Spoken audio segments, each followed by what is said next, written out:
Unti-unti nang binabaklas ng mga otoridad ang nadisgrasyang bus sa Tanay Rizal para matanggal ito sa lugar. Inaalam na rin ng mga otoridad kung sino ang may pananagutan sa aksidente na ikinasawi ng 15. May ulat on the spot si Bam Alegre. Bam! Rafi, narito pa rin tayo sa pinangyarihan ng aksidente at pilit pa rin sinisikap ng mga otoridad na may alis ang bus dito sa lalong madaling panahon. Tanging mga bakas ng alaala sa trahedyang naganap kahapon sa Barangay Sampaloc sa Tanay, ang nasirang bus at mga nakakalat pang gamit ng mga pasahero rito. Hindi pa natatanggal ang sasakyan na magdamag sinimulang baklasin ng mga otoridad.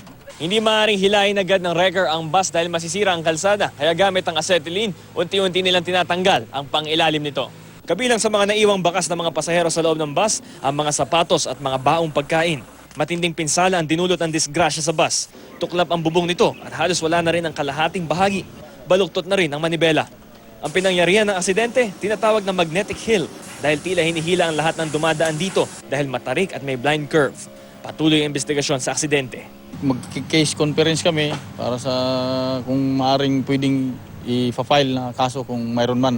Kasi dahil namatay po yung sa criminal aspect, wala na po tayong pero titingnan po natin kung sa operator kung pwedeng pumasok doon sa criminal negligence. Sa tala ng Disaster Risk Reduction Office ng Tanay, 15 ang nasawi. Kabilang sa mga namatay ang driver, isang staff at 13 mag-aaral ng Best Link College of the Philippines sa Quezon City. Karamihan ng mga nasawi dinala sa 2 kalapit na punerarya sa Tanay. Ilan na lang ang naiwan sa morgue dahil kinuha na ng mga kaanak ang iba. Pasado alas 9 naman ng umaga, dumating ang isang pari mula sa Camp Kapinpin kasama ang kanyang mga parokyano. Nagsagawa sila ng blessing ritual sa bus crash site. Emosyonal sila na makita ang wreckage ng bus. Nais daw nilang tumulong na matahimik ang mga kaluluwa ng mga biglaang namatay dahil sa aksidente. Kaming mga nandirito ay nagnanais makatulong upang mailigtas yung mga kaluluwa na hindi nakapaghanda.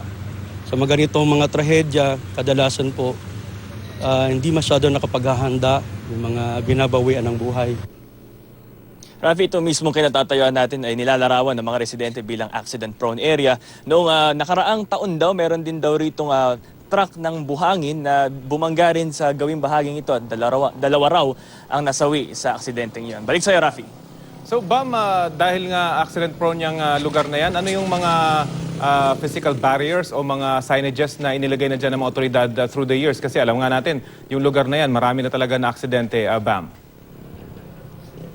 Meron lang tayo nakikita ng ilang mga signages na pinapakita na ito ay isang blind curve. Pero nung nandito kami nung madaling araw, ay yung tanging ilaw lang sa aming live setup yung nagiging gabay ng mga tao rito. Kung wala yon, madilim pa rin talaga rito sa area na ito. Rafi. At Bam, nabanggit mo rin na kinakalas na yung buong bus. Paano naman nila sinesecure yung mga parts niyan? Dahil lang sinasabi initially, nawala ng preno yung bus na yan. So paano yung proseso ng investigasyon dyan sa mismong bus unit, Bam?